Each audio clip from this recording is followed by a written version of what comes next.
Oke lo everyone, welcome to Analysis dan update lagi seputar koin kripto. Dan berhubung di video analisa saya sebelumnya yang membahas terkait token DOX, di kolom komentar banyak banget dari teman-teman ternyata yang tertarik nih untuk saya bahas seputar koin Arbitrum. Dan berhubung Arbitrum ini sebenarnya udah sering saya bahas ya, so mungkin di sini saya akan fokus ke price action terbarunya. Dan nanti juga saya akan mungkin lebih berfokus ke adanya isu token unlock nih dari Arbitrum ini, yang mana sebentar lagi memang untuk Arbitrum ini akan mengadakan yang namanya unlock token nih teman-teman. So kita coba lihat nanti apakah memang unlock token itu akan berpengaruh ke Arbitrum atau enggak. Nanti saya akan coba bahas di akhir-akhir video teman-teman. Dan mungkin di sini saya akan lebih berfokus ke price actionnya dulu. Dan sebelum itu buat teman-teman yang memang mungkin tertarik nih atau punya koin kesayangan kalian, mungkin kalian mau request, feel free kalian bisa request aja di kolom komentar di bawah. Dan mungkin nanti kalau misalkan banyak dari kalian yang request atau sepakat akan satu koin tertentu untuk dibahas dan kalian semua banyak yang tertarik, nanti akan saya coba untuk bikinin video pembahasannya dan analisanya teman-teman tentunya. Dan oke, kita start dari price actionnya dulu mungkin teman-teman. Tapi sebelum itu mungkin kita coba intip dulu kali ya untuk Arbitrum ini berdasarkan kapitalisasi pasarnya atau berdasarkan data dari CoinMarketCap. Di sini Arbitrum ada di peringkat ke-43, masih masuk top 50 atau 50 besar teman-teman. Dan untuk harga Arbitrum ini itu di berkisar 0,49 dolaran teman-teman per video ini di record. Dan di sini saya sangat menyarankan ya buat kalian nih baca-baca yang kayak gini teman-teman, karena bisa nambah-nambah informasi kalian dan bisa nambah-nambah pengetahuan kalian nih seputar dunia kripto dan berbagai koin-koin lainnya teman-teman. Jadi nggak cuma Arbitrum, saran saya teman-teman bisa baca-baca hal-hal seperti ini di artikel-artikel lainnya teman-teman ya. Karena sekarang buat teman-teman yang mungkin bahasa Inggrisnya agak kurang teman-teman atau terkendala bahasa, harusnya udah nggak jadi alasan karena memang udah banyak nih artikel-artikel seperti ini yang menyediakan versi bahasa Indonesianya. So di sini teman-teman bisa baca-baca sendiri aja. Dan sebenarnya teman-teman, seperti yang tadi udah saya katakan, untuk Arbitrum ini sendiri videonya itu udah pernah saya buat beberapa kali teman-teman.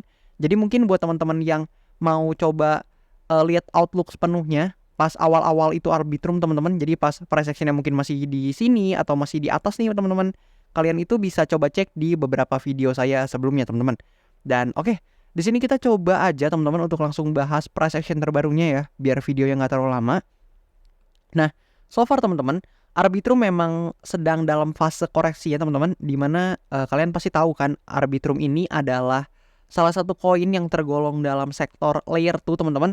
Jadi teman-temannya itu semacam manta, semacam optimism dan sebagainya, dan banyak layer 2 lainnya teman-teman. Jadi so far memang Arbitrum ini salah satu koin layer 2, dan memang layer 2 ini masih tiarap teman-teman, quote on quote, karena memang mungkin likuiditasnya belum mengalir ke sini sehingga kalian bisa lihat nih untuk harganya itu cenderung melemah teman-teman dari waktu ke waktu. Dan oke, di sini kita lihat untuk price action terbarunya, di mana sebenarnya teman-teman ini bahkan orang awam aja kalian pasti bisa lihat bahwasannya Arbitrum ini terus mengalami penurunan, di mana dia terus membentuk yang namanya lower low, lower high, lower low, lower high, dan tentunya ada possible dia membentuk yang namanya lower low kembali teman-teman. Nah, kemudian untuk Arbitrum ini memang sangat berpotensi untuk membentuk lower low apabila untuk demand area yang ada di sini itu di breakdown teman-teman. Karena kalian bisa lihat sebelumnya di sini sempat tertahan teman-teman sekali. Dia ada liquidity yang di sweep di sini teman-teman, ada liquidity yang diambil dan ternyata dia berhasil pullback. Dan so far kita sekarang melemah lagi teman-teman untuk harganya dan sedang testing di kisaran demand area ini kembali teman-teman. Dan kita belum tahu nih apakah memang demand area yang ada di sini itu sanggup menahan pergerakan Arbitrum. Dan apabila enggak teman-teman, atau quote on quote demand area ini nggak bisa membawa cukup demand atau likuiditas untuk masuk ke Arbitrum ini, so sangat mungkin apabila memang Arbitrum ini kembali melemah ke harga yang lebih bawah teman-teman. Dan secara momentum dan juga pergerakan teman-teman ya, kalian bisa lihat memang ini kecenderungannya adalah penurunan teman-teman. Jadi mungkin itu adalah kemungkinan pertama yang bisa kita coba lihat nih dari Arbitrum ini. Meskipun tentunya kita nggak bisa lihat dari satu sudut pandang aja, karena tentunya ada potensi bahwasannya memang Arbitrum ini apabila memang berhasil reject lagi ke atas teman-teman. So ini bisa menjadi pertanda bahwasannya demand area ini memang cukup kuat dan hopefully memang bisa nih pelan-pelan meranjak teman-teman ya, naik ya, pelan-pelan climbing up, dan ya hopefully bisa nih untuk Arbitrum paling enggak deh reclaim dulu supply area yang ada di sini, sehingga nanti supply area ini bisa menjadi batu loncatan lah ya untuk kembali menguat lagi nih untuk Arbitrum ini. Namun tentunya saya tahu nggak akan segampang itu teman-teman, mengingat juga likuiditas nih belum banyak masuk ya ke sektor layer 2 dan masih pada tiarap untuk sektor layer 2 ini. Dan mungkin kalau misalkan teman-teman mau lihat short move-nya teman-teman atau di short term ya, itu kalian sebenarnya bisa notice bahwasannya di sini ada yang namanya fair value gap teman-teman. Nah, di sini ada area fair value gap di mana kalian bisa lihat ketika di atas sini juga Arbitrum ini, di sini ada fair value gap. Buat teman-teman yang ngerti technical analysis pasti tahu ini ada fair value gap yang terbentuk dari candle ini. And then teman-teman bisa lihat di fill sambil testing ke supply area di sini, and then abis itu Arbitrum drop lagi teman-teman ke bawah. Dan sangat mungkin terjadi hal serupa di mana ada potensi dia ngefill dulu untuk fair value gap-nya dalam jangka waktu pendek, dan dia punya potensi untuk melemah kembali teman-teman. Dan oke, mungkin kurang lebih seperti itu teman-teman untuk analisa Arbitrum secara price action-nya. Tentu tadi ada dua kemungkinan, jadi teman-teman bisa nilai sendiri mana yang menurut teman-teman lebih sesuai dengan strategi teman-teman juga, dan mana yang teman-teman menurut kalian lebih oke dan lebih tepat teman-teman. Dan harapannya buat teman-teman yang mungkin udah pegang Arbitrum, kalian tetap antisipasi segala kemungkinan yang terjadi. Karena sesungguhnya teman-teman, kalau kita notice nih, demand area ini teman-teman, kalau misalkan kita pindahin ke weekly time frame, nah kalian tuh bisa lihat sebenarnya ini adalah demand area yang mungkin bisa dikatakan last demand area teman-teman ya. Karena apabila Arbitrum ini breakdown dari demand area ini, maka sebenarnya nggak ada demand area lagi teman-teman secara historical yang bisa menahan pergerakan dari Arbitrum ini teman-teman. Sehingga kalau misalkan ini di breakdown, maka kita akan masuk ke fase price discovery, di mana harga akan mencari titik di mana banyak buyer yang tertarik untuk membeli quote on quote Arbitrum ya di level harga tersebut teman-teman. Jadi nggak ada lagi nih secara historical demand area yang bisa menahan pergerakan Arbitrum, kecuali memang nanti memang di satu titik tertentu ternyata di situ banyak buyers nih yang tertarik buat beli Arbitrum ini kembali teman-teman. Jadi hopefully memang untuk holder Arbitrum ya harapannya tentu nggak breakdown ya dari demand area di sini.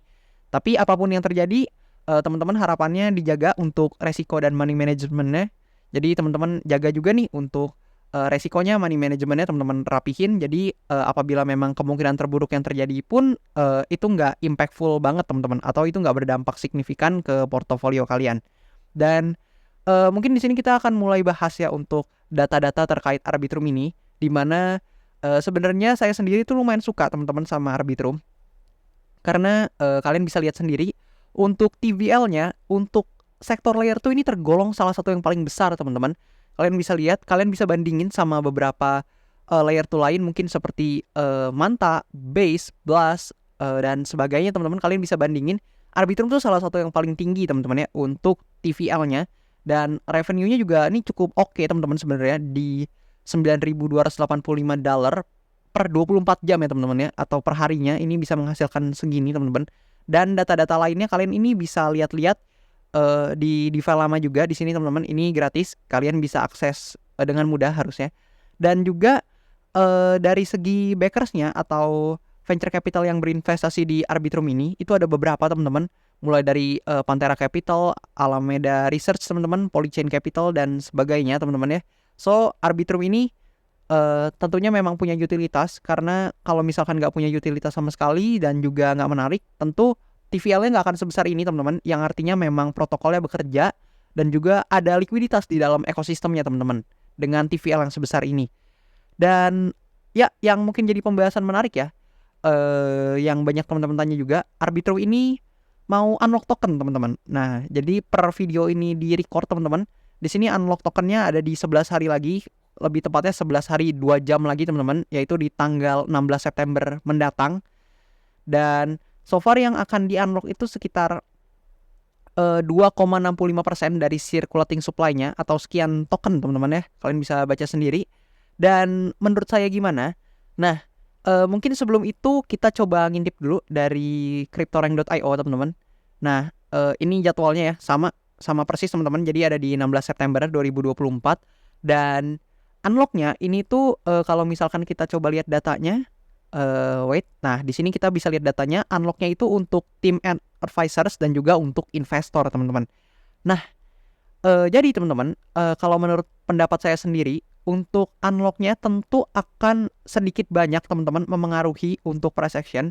Dan kalian juga bisa lihat ya, untuk Arbitrum ini sendiri, sebenarnya teman-teman, di sini kalian bisa lihat, untuk unlocknya itu baru 33% teman-teman. Jadi untuk koin yang dibuka atau di unlock di pasaran, itu baru 33%. Dan ini juga udah sering saya kasih tahu ke teman-teman semua. Mungkin kalian yang udah sering nonton video saya udah pernah dengar kata-kata saya yang seperti ini. Jadi ketika koin tertentu itu koin yang beredar atau yang di unlock itu masih sedikit, ketika koin tersebut mengadakan unlock token lagi, maka itu tuh akan lebih berpengaruh ke price action dibandingkan memang apabila yang di unlock tuh udah besar, teman-teman. Anggaplah di sini misalkan yang di unlock nih udah 93% teman-teman, atau 95%. Di unlock 1-2% lagi itu nggak akan berpengaruh signifikan biasanya teman-teman ya ke market. Namun kalau misalkan yang di unlock itu masih sedikit teman-teman, atau yang terkunci itu masih banyak, nah itu tuh bisa dikatakan bahwasannya bisa lebih berpengaruh nih ke price action ya teman-teman, karena memang kan yang beredar koinnya masih sedikit, sehingga ketika ketambahan koin baru yang artinya supply-nya makin meningkat, apabila tidak ada demand area teman-teman, apabila nggak ada buyers atau demand yang memang tertarik untuk beli koin tersebut, maka sangat besar potensi dari koin tersebut ya maksudnya untuk mengalami koreksi teman-teman. Namun kalian juga harus lihat nih teman-teman, di sini yang di unlock tuh sebenarnya cuma 2,65% dari circulating supply-nya. Dan di sini mungkin apabila memang ada fear ya dari market mungkin, atau ada kepanikan, dan harusnya menurut saya sendiri sih berdasarkan pengalaman saya harusnya nggak akan panik gimana banget teman-teman. Namun tentunya bukan berarti nggak mungkin ada potensi bahwasannya nggak turun teman-teman. Jadi kita nggak ada yang tahu, bisa aja ternyata setelah unlock token ternyata market itu lumayan fear teman-teman, dan juga belum lagi ada tekanan jual dari sellers yang lain teman-teman, itu bisa berpotensi untuk mengakibatkan harga Arbitrum ini turun. So buat teman-teman yang memang hold Arbitrum atau berencana transaksi di Arbitrum, kalian bisa pantengin aja nih 11 hari lagi, tepatnya di tanggal 16 September. Dan untuk jamnya kalian bisa lihat sendiri di sini untuk jam unlocknya, karena memang ada potensi ya bahwasannya ketika tokennya di unlock itu ada potensi penurunan. Namun mengingat jumlahnya yang sebenarnya nggak terlalu besar teman-teman, harusnya nggak akan ada hal yang signifikan banget terkait penurunannya. Mengingat by data juga TVL Arbitrum masih oke teman-teman ya. Bahkan sebenarnya kalian bisa lihat di sini cukup oke ya. Di sini cukup stabil, cukup uptrend ya secara TVL sebenarnya. Namun memang secara likuiditas mungkin belum mengalir nih dananya ke sektor layer 2, sehingga mengakibatkan ya memang price action-nya akan jadi seperti ini teman-teman. Dan kalau kita intip lagi dari cryptorank.io, di sini sebenarnya kalau kita cek di bagian analytics-nya, dan oh iya teman-teman, sebelumnya buat teman-teman yang mau akses nih allocation-nya atau tokenomics-nya, kalian juga bisa lihat-lihat di sini mulai dari DAO Treasury, di sini paling besar totalnya ada 35%-an, sampai ke DAO in Arbitrum ekosistemnya teman-teman. Di sini kalian juga bisa lihat yang paling kecil. Jadi kalian bisa lihat nih untuk airdropnya berapa persen, investornya berapa persen, tim dan advisorsnya berapa persen, dan sebagainya. Di sini kalian juga bisa cek di sini untuk tokenomics dari Arbitrum. Dan kita balik lagi ke yang tadi mau saya bahas, yaitu di analytics. Dan sebenarnya teman-teman, kalau misalkan dari segi performa ya teman-teman ya, di tahun 2024 ini sebenarnya belum ada yang gimana banget teman-teman untuk Arbitrum ini. Mungkin performnya di Q4 2023 sebelumnya, jadi di tahun lalu sebenarnya performnya. Namun di 2024 sebenarnya belum ada yang gimana banget teman-teman, bahkan cenderung turun ya teman-teman, atau koreksi. Dimana di Q1 ini kita cuman plus 6,74%, dan di Q2 dan Q3 ini dibantai teman-teman, minusnya 50%-an, dan di Q3 itu 38%-an teman-teman. Jadi sebenarnya ini minusnya udah 80%-an teman-teman sebenarnya. Jadi cukup tinggi untuk minusnya untuk Arbitrum ini. Dan kita coba lihat deh untuk kedepannya di Q4 nih akan seperti apa, karena memang market nggak ada yang tahu teman-teman, tapi yang bisa kita kontrol adalah money management kita sendiri, resiko kita sendiri, dan juga buat teman-teman mungkin yang trading atau yang investasi. Dan ya harapannya teman-teman udah punya strategi sendiri ya, teman-teman udah do your own research sendiri, udah riset mandiri teman-teman, dan harapannya kita semua bisa profit lah lewat market crypto ini. Dan buat teman-teman yang transaksi di Arbitrum, semoga bisa dapat profit nih di Arbitrum. Nah, kalau menurut teman-teman Arbitrum ini gimana? Apakah memang masih menarik atau enggak? Feel free teman-teman bisa komen di kolom komentar di bawah.